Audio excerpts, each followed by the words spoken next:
All right, everybody, welcome to BUS172 Information Economics at UCR for the fall 2020 quarter. This brief video is an introduction to this particular course, and I will walk through the syllabus and hopefully answer any of your questions before they pop up. Okay. So with that, let's get started. So this class is asynchronous, meaning there is no live lecture. Okay. We have students all over the world right now, and asynchronous is a far more effective option for making sure that everybody has equal access to the course. So there's no specific time that you need to show up. The lectures will be posted, and they'll be posted in two places. If you'll notice, the syllabus is in iLearn, and inside the syllabus, there's a link to my YouTube channel. There's a playlist for this course. You will find the videos there. There is also a UJA video link in iLearn, and you can click on that and get access to the videos there. The video content is exactly the same between the two areas. The only difference is that the UJA player includes UCR's closed captioning service, and the YouTube version does not and only has automatic closed captioning. So if you're looking for the closed captions, please use the UJA version. And if you do not need those, you can go ahead and use the YouTube version if you want, or the user version, whatever works best for you. Okay. The course website is iLearn. My email address is in the syllabus. Okay. That's the best way to reach me, by the way. If you send me messages in iLearn, chances are I will not see them. Okay. So make sure that you use my email address. I don't have an office for obvious reasons. None of us are on campus right now. But I will be posting information about my office hours in iLearn. But generally speaking, I will have a period of time that will be opened up for anybody to come in and ask me questions. And so that information, including the Zoom link, will be in iLearn. Okay. Now let's talk a little bit about this course. So this course is going to talk about information in the course of economics, business, and then how we use that information for decision making. So we'll talk about the value of information, how it's produced, and then what this information can do with markets. Okay. You need to meet the prerequisites, which are Business 103 and Econ 03. So if you don't have those, you should talk to your advisor. Another note, if you're trying to crash the course, I can't help you with crashing the course, okay? So all that I'm gonna tell you to do is go back and wait for an opening in the course, okay? That's all that I can do. I can't help you. There's no secret way for me to get you access to the course, okay? Now, materials for the course, there are 3 pieces of material that you need to have for this course.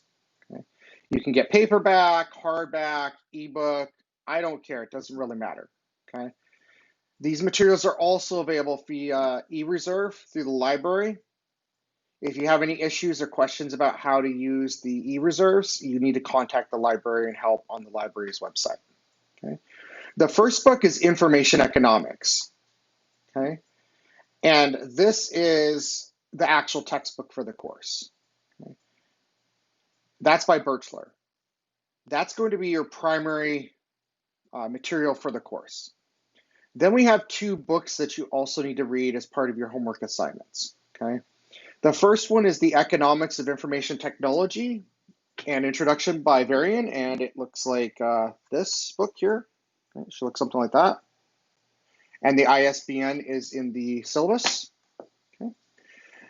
Then the other book that you need to get is Everything I Ever Needed to Know About Economics I Learned from Online Dating by Paul Oyer. And this one looks something like this. Okay. And so, again, you can use paper, hardback, ebook, it doesn't really matter. Okay. Many of these books you can find for very low cost through ISBN searches, and I've linked to the ISBN search page for each one of these.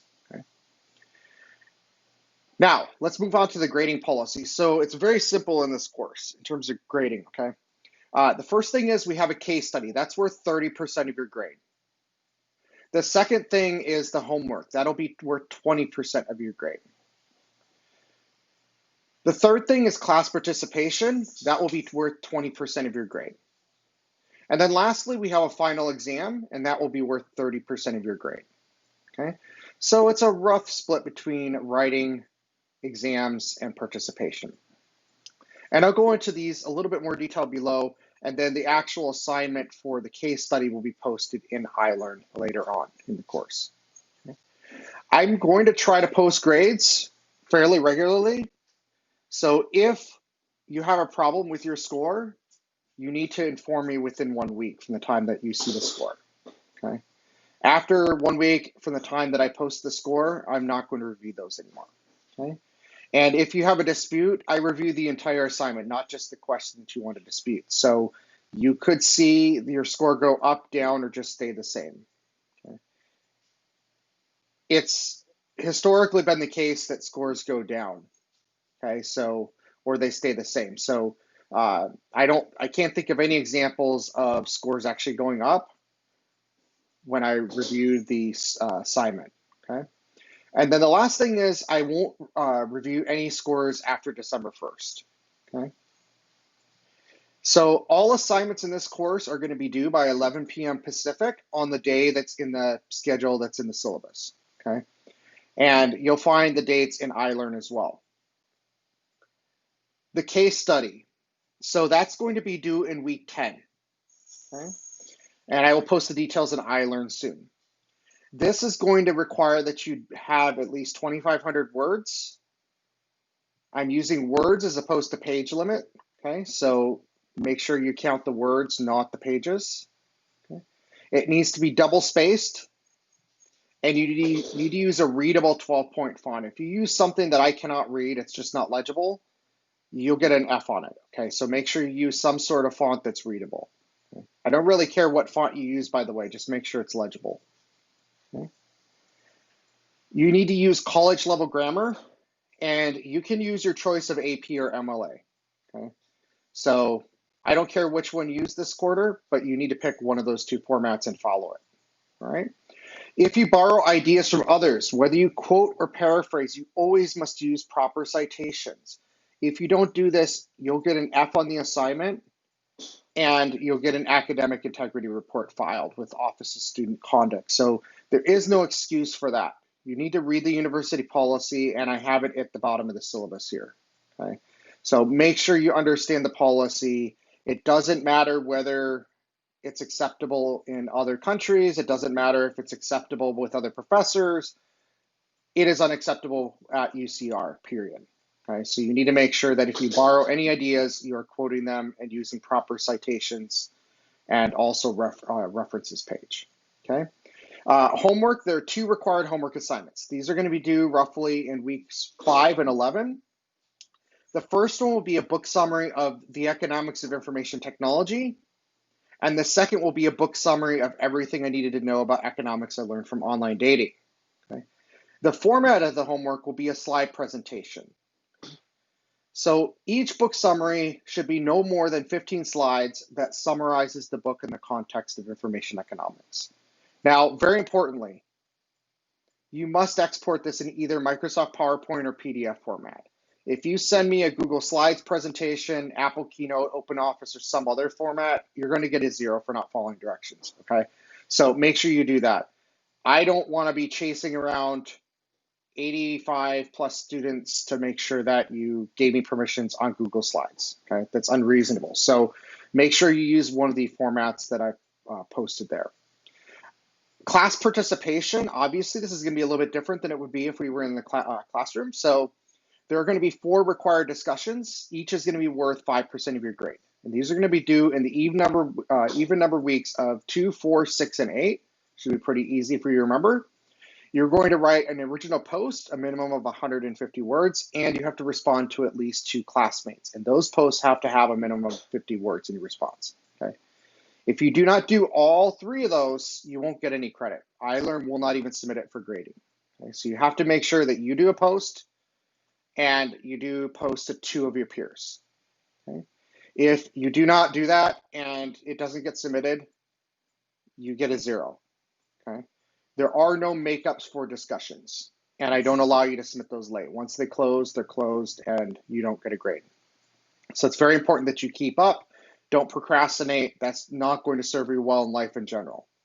The last thing is the final exam. So the exam is going to be based on material from the entire course. It could be the textbook or the 2 books that you're being asked to read and summarize. Okay? So you'll need to make sure that you review all that material. It will be untimed and open notes. Okay? So you can use open notes, open book, whatever it might be. But you'll have 1 week to complete the exam, and it will be due at the published final exam date and time. So you get a little bit extra time than you might in other classes, but you have to complete it by then. Okay? No late submissions of the exam. If you forget to submit it, then I guess you're going to be coming back to this class in the next quarter. So make sure you submit it. Now, let's talk about the late makeup and resubmission policy. So the case study and homework are late if they're not submitted by 11 p.m. on the Sunday of the week that they're due. Okay? If iLearn marks them late, then the penalties would be applied. So if it's less than 24 hours late, the penalty is 10%. If it's more than 24 hours late, the penalty is 30%. Okay? But in no case will I accept anything after 11 p.m. on December 11th. So although I'll accept it late up until December 11th, the penalty is going to be 30% if you're late at submitting it. Okay? The discussions exam are not accepted late. And then the only valid reason for makeup work would be for a medical emergency, and you need to have appropriate documentation for that. Okay? And then lastly, I do not accept resubmission. So submit your best work the first time. There won't be a second time. Okay? All right, let's talk about the schedule, and then we'll wrap this video up. So the schedule. Week 1, the topic is going to be about information economics. That's this coming week. Okay? The readings will be chapters 1 and 2 of your textbook, Information Economics. In week 2, we're going to talk about what is information. And so we'll be reading chapter 3 of Information Economics, the textbook, as well as the variant book, The Economics of Information Technology. In week 2, your discussion, first discussion is due.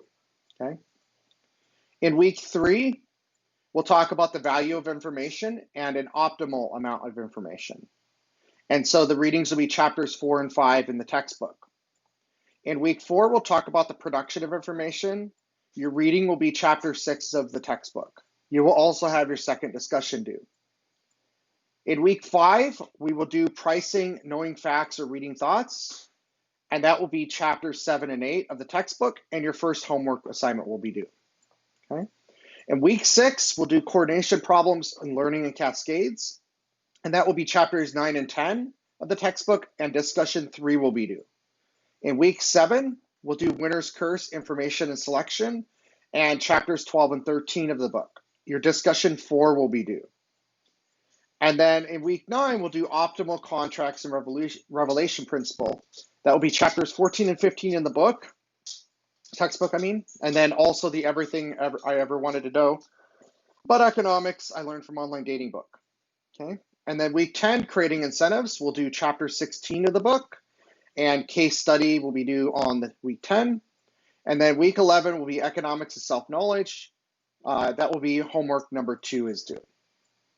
And then week 12 is finals week, so that's when your final exam will be due. So you'll be given your final exam most likely towards the tail end of week 11, and it will be due in finals week when the normal final exam is for this course. Okay? And then I urge you to read through the integrity statement and read through the academic integrity policies. You're going to be held accountable to this. Okay? No excuses for not reading that. That's it for this introductory video. The next video that I will post will be our lectures for this week.